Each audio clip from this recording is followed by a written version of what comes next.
Am I on? I am. I forgot to test it earlier. Hello, my name is Amy Collins. My pronouns are she, her, and I'm the worship associate and a commissioned lay minister of this congregation, the Unitarian Universalist Congregation of Cleveland. We acknowledge that we're gathering today on the lands of the native peoples known as the Three Fires Council, which is comprised of the Potawatomi, the Ojibwe, and Ottawa. We welcome all of who you are, whether you're feeling fierce and feisty or cautious and contemplative.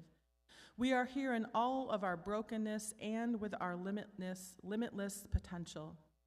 Sometimes we come limping in, literally or figuratively, in need of support and fortification.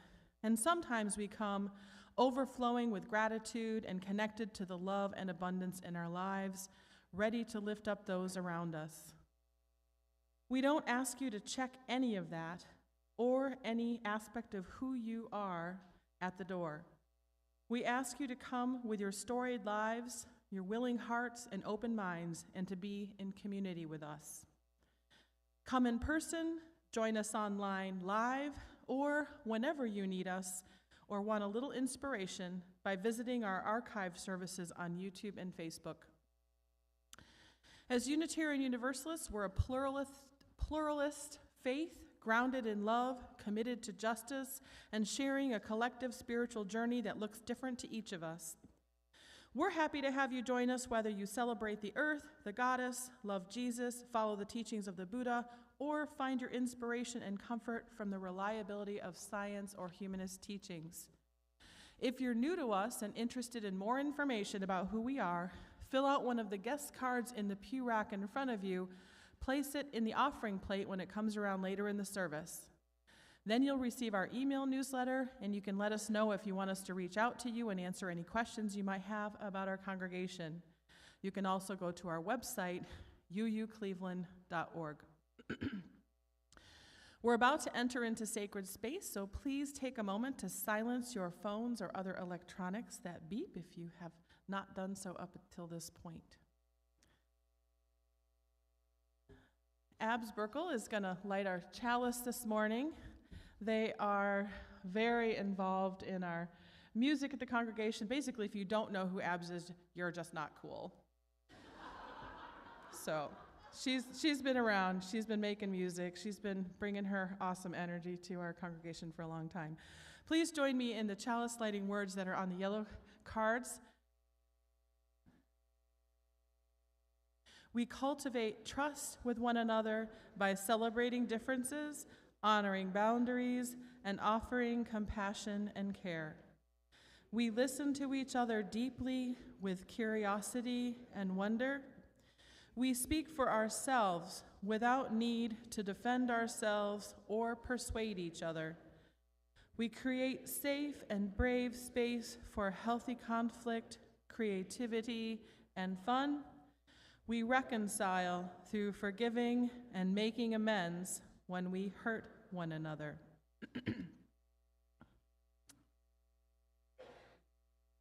During these gray months of winter, when we all long for a little more light, we have a tradition of an extended Chalica observance.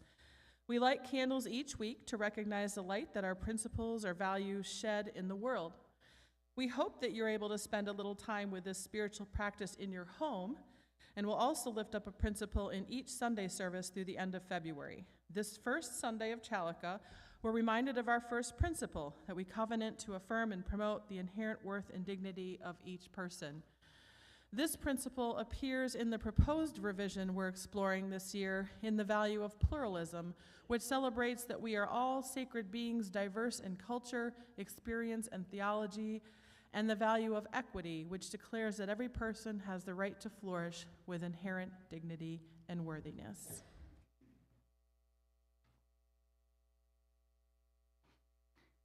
Good morning. I'm the Reverend Randy Partain. My pronouns are they, them, and I am delighted to be in worship with you today, whether you're here in person or joining us online.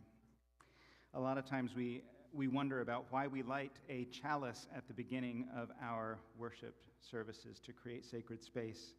And so I invite this context provided by Reverend Kimmy Floyd Reich.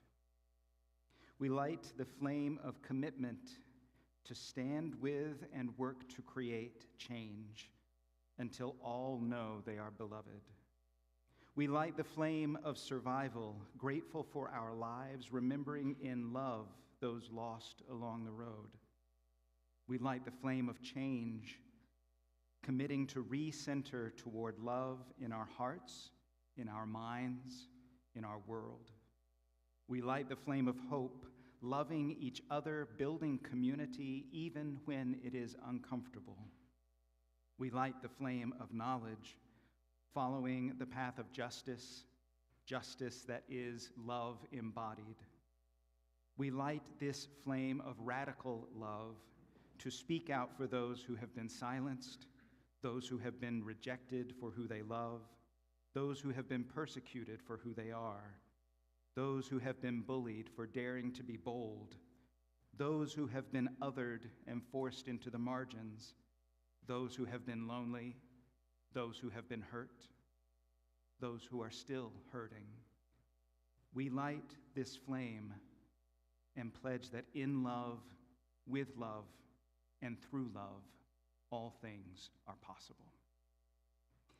In that spirit, we join in worship today, and we're about to sing hymn number 1008, which is in the teal hymnal, the slender teal hymnal that you have in the pew rack in front of you. 1008, When Our Heart is in a Holy Place. Before we sing together, though, I invite you to welcome those around you. If you see a face you don't recognize, please make a special effort to make that person feel welcomed.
Each week, we take a moment in our time of worship to share our joys and concerns.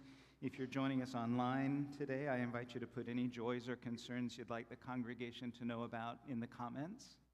And if you're here in person, hopefully most of you know by now there's a book up here where you can put any joys or concerns that you want folks to know about. And if you didn't know this book was here and you have joys or concerns you want folks to know about, I hope you stick around after the service and share with others what's going on in your life. But we recognize that we bring all of who we are into this space, and we want to celebrate that and honor that. We have a couple of joys in our book today. First, Kim Littell is at home recovering from knee replacement surgery, surrounded by helpful family, so a stone of care and celebration with Kim. And a stone of gratitude, lots of gratitude for David Cantor's clean cancer scan this week. Thank you for all the thoughts, prayers, and good juju.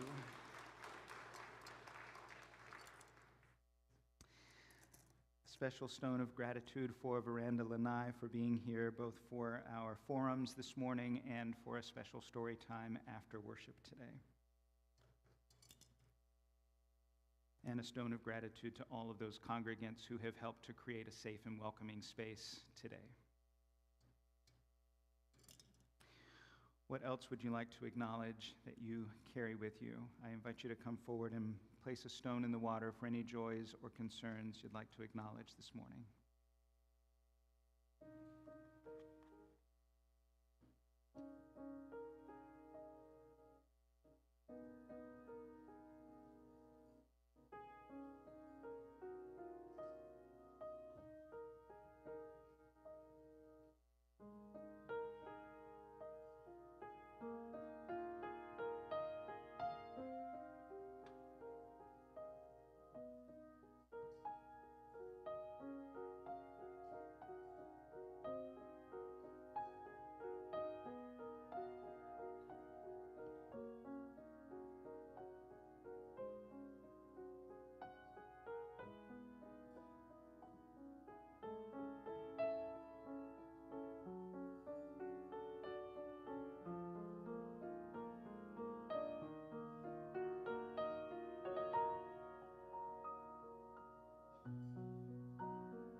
almost want you to improvise every time now.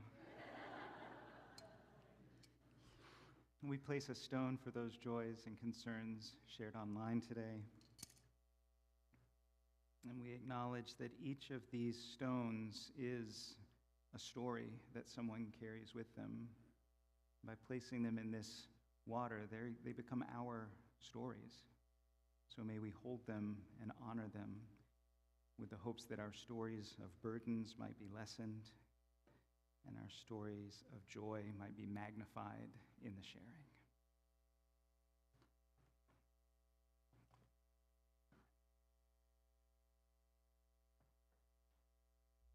Well, good morning, all of you fine and lovely people. On these especially dark and colder days, I don't know about you, but it makes me so much more appreciate the warmth of our community, the light that we bring. I've had a special reason this last year to appreciate our community and our UU heritage because for this last fall, Reverend Randy and myself were able to teach a course on Unitarian Universalist history and theology. Barn burner, I assure you. It was amazing. A chance to dive into a great story of this tradition of people who have gathered together in this way to make communities of these kinds over all of these years. And of course, one of the things that happens when you're getting ready to do something like that is you have to study, you have to read up, you've got to do your prep. So, of course, what do? Well, you get books. That's where you learn. That's where stories live, right? Books that look just like this. These are like the two books that every UU seminarian for the past 50 years has had to go by. These are the official stories. One is a history of Unitarianism, the other a history of Universalism. Books are so useful for telling stories, right? They are wonderfully bounded. I mean, they're literally, like, they're bound. Like, these are bound books. But they're also bounded because there's, like, a beginning and an end to it, right? The story lives in this, and look how nice and square this is. Sharp edges. There's an index and page numbers. So useful to tell a story when you have this kind of sharp clarity, because that's how stories go, right? They always fit within bounded pages. They always have very clean, no, that's not how stories work. Stories don't live in books. They're not official. This experience of trying to get into our stories and our community story reminded me of one of my favorite jokes. This is a little sort of joke story that I've always held on to. Version I know I originally got from the theologian Stanley Hauerwas, but it's been told a lot of different ways.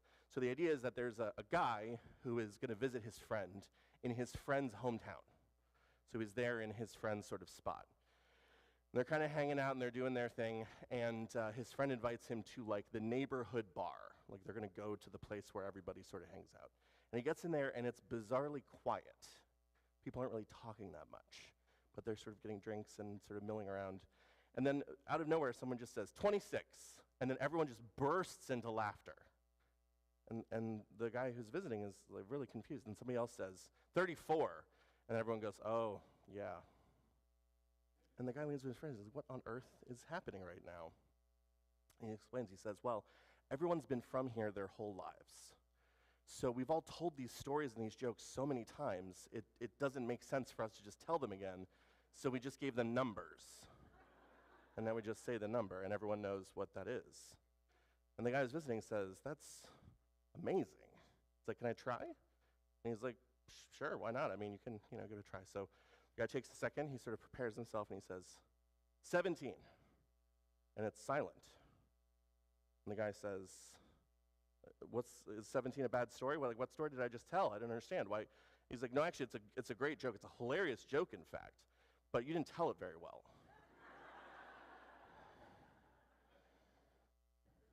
Stories don't live in books. They live in communities. And the thing I'm certainly carrying with myself into this New Year's is that community is not optional. We don't get to be people and choose whether or not to be in community. We can create terrible, dysfunctional, bad communities. We can create horrible, isolated, individualistic communities. But we create communities. That's one of the things that we do. And that's the important part about storytelling. There's the part where we talk about ourselves, but there's just as important those people who are ready to receive and listen to that story in a meaningful way. It's one of the things that communities allow us to do when we tell stories. So also, in several weeks, when I come up here and I just say 24, this is what I was talking about.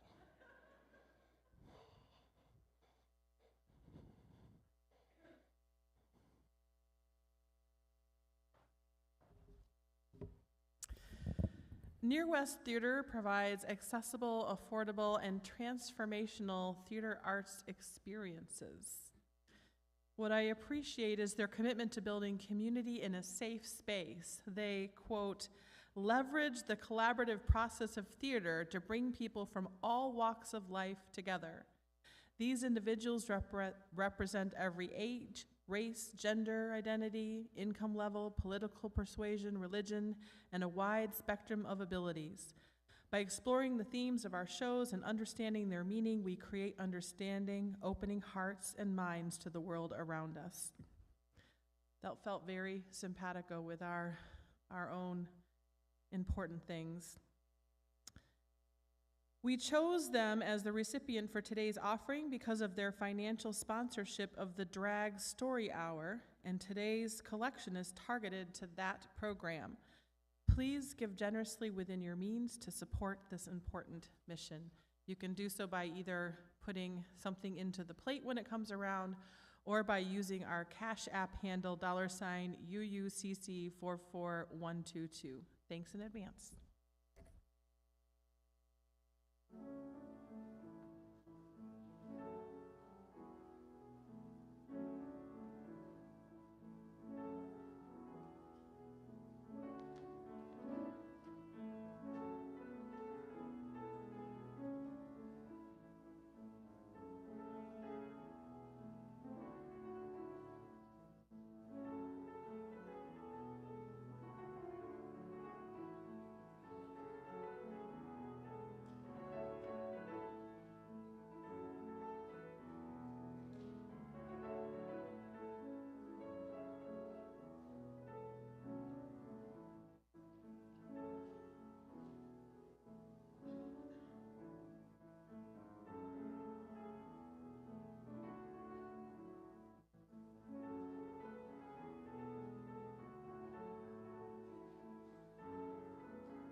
Reverend Sarah Smalley says, historically, universalism was the belief no one would go to hell, that there was universal salvation.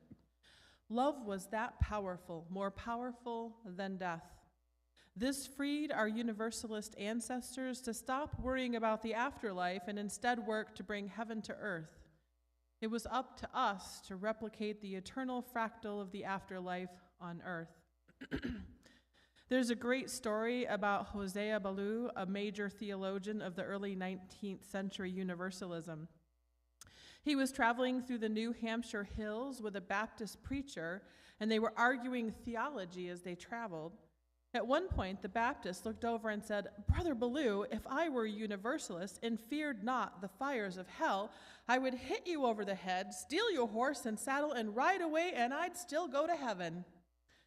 Hosea Ballou looked over at him and said, "If you were a Universalist, the idea would never occur to you."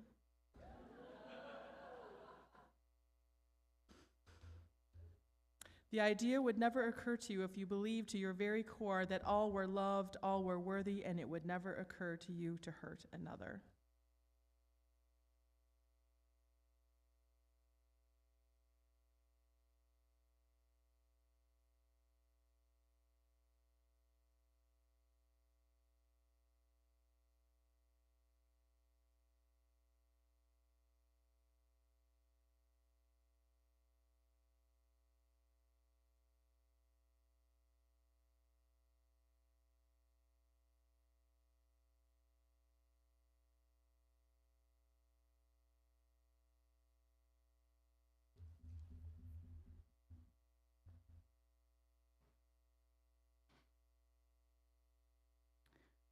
What stories have you been telling this week?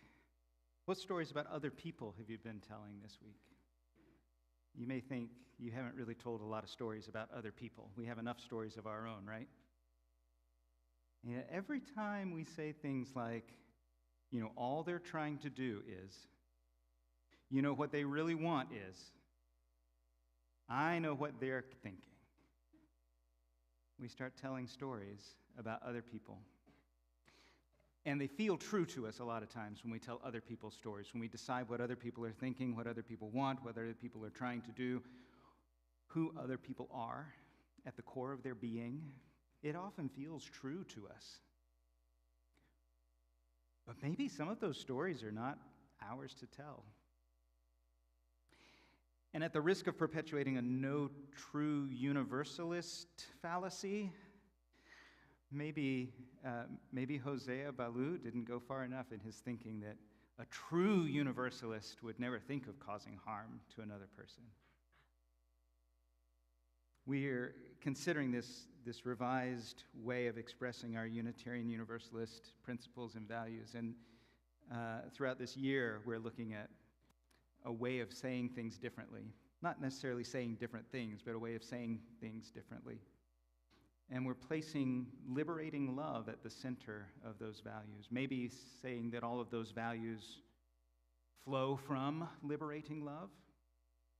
And I wonder what the difference is between not causing harm, not being able to imagine causing somebody harm, and practicing liberating love. Because to me, it seems like not causing harm is good. That's a good thing, to not cause harm. But I could ignore somebody and not hurt them. I could pretend somebody didn't exist. Maybe we would say that still causes some harm. But I could hold someone at arm's length and pretend I didn't owe them anything and not hurt them. And I think a liberating love might ask a little more of us. Not only to acknowledge someone's humanity, but to care about their well-being, to be actively committed to their well-being. And we can talk a lot about, and we will talk a bit about, what liberating love means. It might mean a lot of different things to different people. But whatever we mean by it, it seems like we have to start with the stories that we tell.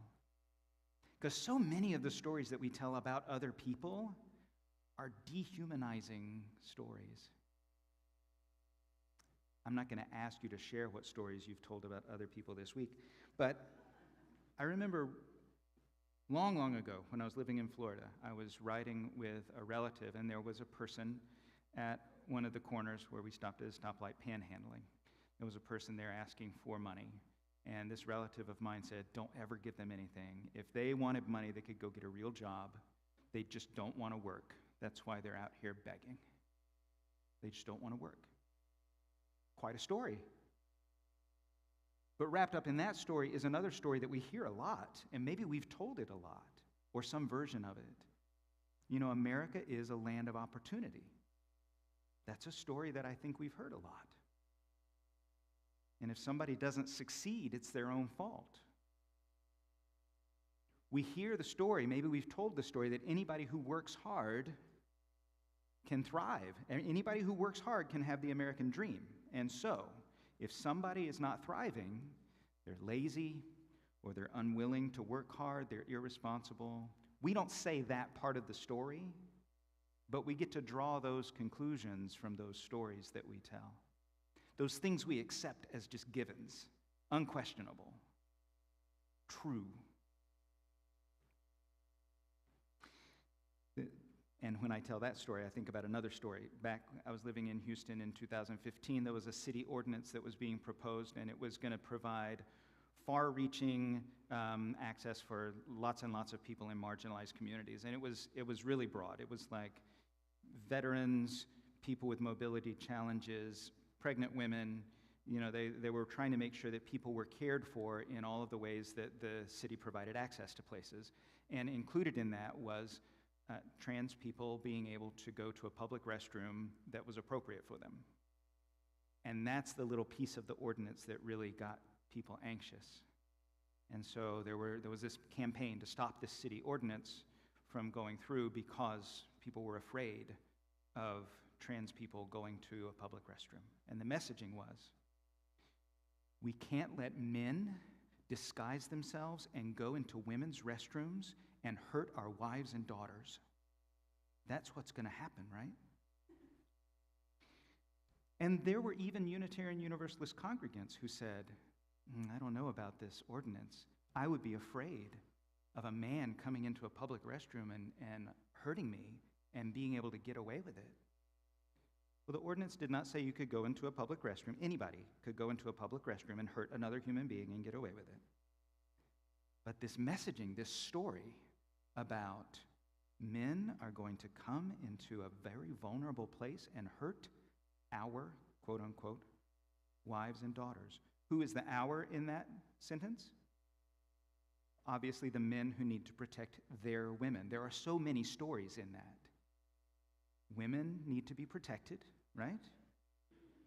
Everyone in here knows that. We don't have to question it, right? Very vulnerable. Trans people are dangerous. Dehumanizing all kinds of people with stories that aren't true, but really compelling because they touch on our fears. Our stories about other people aren't really about other people most of the time. Our stories about other people a lot of times are about our fears, our fears. There's a book, Storytelling for Social Justice. Leanne Bell talks about the different kinds of stories that we tell. And one of those stories is a stock story. It's the story that's just the air that we breathe. It's a story that gets told like America is a land of opportunity. It's a story that gets told about who we are as a society. And a lot of those stock stories come from previous generations. We retell them, we repeat them, because they feel like the stories that we're supposed to tell about our society. But those stock stories are the ones that keep the status quo in place. The stock stories of our society reinforce the perspective of the people who have had power. And we might tell a lot of different stories about our country, but a lot of the things we take for granted are just the rehashing of these kinds of stock stories. And some of the ones that Leanne Bell lifts up that legitimize the perspective of the dominant group in this society are things like America is colorblind now. America is a post-racial society. And we like to say we've accomplished a great deal, and we tell that story about America. And when we do that, Maybe it's aspirational, and maybe we see places where that's true, but we might also be saying, as a corollary to that story, if America is a post-racial society, maybe people of color should not be complaining so much about racism anymore. Maybe that complaint is no longer legitimate. Maybe we don't have to listen to them because America is a post-racial society. Our stories have lots of implications to them. And these stock stories aren't even things that we might agree with, but they get told so much and reiterated in so many different ways. Leanne Bell says our stock stories are passed on through historical documents, through literary documents. They're celebrated through public rituals, law, the arts, education, media. They're all over the place. But there are other kinds of stories, and some of them we don't get to hear as openly. There are concealed stories that get told by people. People who experience oppression in a society tell their stories. They don't tell them out in the open. We don't hear them in classrooms as often. We hear them if we are among the people in a marginalized community and they feel safe enough to say them in our presence, or if we are among people that are in the same marginalized communities that we are in. When people of color are with people of color who have experienced the same things and can say, I hate getting pulled over just because of my skin color, they don't have to explain themselves or defend the story or justify why they're telling it. The people in the room understand, and they can tell that concealed story in a way that doesn't require more of them than just understanding.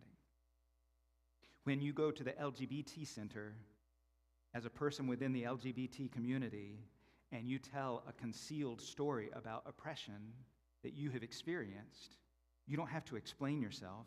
You don't have to justify it. You don't have to defend what you were doing to get treated that way. You just are among people that can receive that concealed story in a way that the broader society might not accept.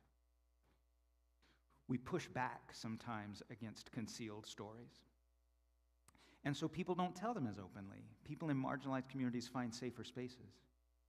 But in places like a Unitarian Universalist congregation, we find this thing happening where those concealed stories start getting told and shared by other people, people who might have an identity that resonates more with the dominant group in our society, which, just to be honest, in America, we're talking about white, male, cisgender, heterosexual people. Those are the people that most of the laws and most of the stock stories are meant to defend. But we do hear stories about other people in spaces like this. And we start hearing, you know what's happening in the black community is this thing that I've heard from people, and I've listened, and I want to share that story so that we're more aware of this oppression that's happening that could be invisible to us. People start telling these concealed stories in a way that helps, I don't know, be a little bit subversive. It upsets the status quo. It doesn't just go along with the stock stories and accept them. It says, I'm not sure that all of this is true. I'm not sure that if you just work hard enough, you can succeed. I'm not sure that women need to be protected from trans people. I'm not sure that that's true. And so we start sharing a different kind of story. Now, Leanne Bell also talks about resistance stories. There are stories of resistance, and we hear about people who create movements. Usually, we celebrate heroes, but it's usually a movement of people, a group of people who decide to resist oppression. And those resistance stories can give us hope. We have to be careful, though, because so much of the time we want other people's stories to be comfortable for us. We want other people's stories to help us look good. We don't ever want to be the villains of the stories that we tell or repeat. We want to be the heroes of the stories that we tell. And sometimes we feel good when we're the victims of the stories that we tell. But we don't ever want to be the villains. And so we have to be careful about how we listen to other people's stories, concealed stories about the oppression people experience, or the resistance stories that we hear from other people. Because we might hear those in a way that makes us feel like we could be the villain in that story. And it's important to be open to that. Because we don't have to be. We could be different. We could be allies. We could be part of a resistance movement. But we're not necessarily going to be the heroes of someone else's resistance story. We can help amplify it, though. And that's the most important kind of story that Leanne Bell gets to in her book. Transformative stories, emerging stories. The kinds of stories that I hope we are able to tell in a Unitarian Universalist congregation. The kinds of stories that don't just buy into the stock stories, but that don't stop with stories that are concealed and hidden from view, but that tell a new kind of story. We really want to be telling stories that create a new way of being, that create a new way of doing community. We want to be telling stories that build on and amplify the stories of people in oppressed communities, but also create and normalize a way of thriving for everyone. When we generate new stories, we can catalyze a different kind of action. And maybe we can live into this idea of liberating love more intentionally when we say, what are the stories we need to tell in order to create greater wholeness and well-being in the world? We don't have to just repeat the stories we've heard. Those are not the only stories available to us. We are capable of creating new stories. So if you listened to Verandel and I speaking in the forums today, you heard about this drag story time phenomenon emerging as a way of expressing a sense of belonging. People in certain communities that were primarily homogenous, except for a few individuals that might have stood out, could feel pretty threatening. If you're different, you learn pretty quickly, blend in, hide, don't show up fully because it's not safe. That's not just a story. That's a reality for a lot of people. And so these drag story times were a way of saying, actually, we can create a place where you feel a sense of belonging. We can create a place where you feel welcomed. We can create a place where you feel celebrated and affirmed for who you are, and you don't have to hide, and you don't have to lie about who you are. You can be brave. Not necessarily safe, but we're going to help you be brave. That's a phenomenal story. What a radical story. What a liberating story. Pride keeps evolving. Welcoming keeps evolving. The stories that we told 20 years ago or 50 years ago cannot be the stories that we tell moving into the future. We need to keep creating new stories because our stories have not been enough yet to create a society that is characterized by liberating love. But we're not done. We can keep telling stories, and we can keep listening to the stories of others vulnerably, sincerely. So when you tell stories in your personal life about other people, your personal call to action for today is, think about the stories you're telling. Are you letting other people tell their own story to you? Or are you deciding what other people's stories need to be? And as a community, as we think about the vision for this congregation, our call to action is to question the stories that we are telling about who we are. Are we telling a story that just supports the status quo? Are we telling a story about a safe little congregation tucked away in a safe little neighborhood that's pretty harmless and nobody needs to pay attention to? Or are we telling a story about radical, liberating love? Are we telling a story about a community of people who create greater wholeness and well-being and are failing once in a while, but trying again and again and again to be as welcoming and inclusive and loving and whole as we can be? Nobody is going to tell us what kind of stories we can tell. It's up to us to decide how we listen and how we speak. May we tell bold and loving stories, and may we listen well to the stories of others. Amen, and blessed be. And we're going to sing together. We're going to sing number 1053 in the Teal hymnal, How Could Anyone? I invite you to rise in body or spirit as we raise our voices.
It is important for us to tell our stories and to listen to one another's stories, and we're going to have a little bit of an opportunity to do that next week. We have our brunch after the service. I believe Harry's Kitchen Crew is planning some kind of chicken and waffles with some other options for us. I believe that's the story that I'm telling right now, at least. But the board is also going to invite some conversation about a range of topics, and part of that is a couple of proposals for amendments to the Article 2 language that's going to be voted on in June. But we also want to take the pulse about some important capital issues like the equipment in our kitchen and how it gets used and what we need to do looking forward, envisioning what we want our facilities to be like and what we want our community to be. So lots of opportunities to share those stories, but especially next Sunday after the service, please plan to stick around for brunch and that special conversation with the board. Today, after the service, we have a drag story time that Veranda Lanai is going to be providing in the fellowship hall. It is for all ages. I invite you to embrace that opportunity to just bask in the glory of drag story time. And in order for our ushers and greeters and folks to enjoy that as well, please remember to pick up whatever detritus you have put in the pews beside you and to take it with you and to put your hymnals back where they came from so that our ushers can get downstairs. They made a special request today to be able to go down to drag story time. So I want to honor that request. Thank you for helping them to participate. We'll also have a couple of people downstairs to provide information about our Through the Roof efforts for sustainability, and so you'll see them by the Through the Roof materials. If you have other conversations, you don't want to do drag story time, but you want to take some coffee and you want to talk about other things, there will be coffee downstairs. There will be lots of other space in our building where you can go and chat about whatever your heart desires. But I would appreciate if you allow the drag story time to be the dominant thing that takes our fellowship hall space. So feel free to take coffee other places and chat about other things if you don't want to do drag story time. Also, check the newsletter for things that are going on. We send that out every Thursday, and it's got updates about a lot of things. Stay tuned, especially for news about a congregational event at Dobama Theater that our Pride for All Ages group has arranged a special block of seats for us to attend an event in early February. So you'll find more about that in the newsletter and on our website. We just sang this song, How Could Anyone Ever Tell You that You Were Anything Less Than Beautiful? How could anyone ever tell you that you were less than whole? And yet, the stories that we tell and the stories that we hear so often do just that. Either we are receiving stories that tell us that we are something less than beautiful and less than whole, or we are repeating stories about other people that say those things. So as we go forth from this place, may we be conscious of what we say about people by the stories that we tell and live by. May we be conscious of how we listen to the concealed and resistance stories of others. And may we tell stories that truly reflect our values as Unitarian Universalists, embracing the possibilities of thriving, connection, and transformation. Amen, and blessed be.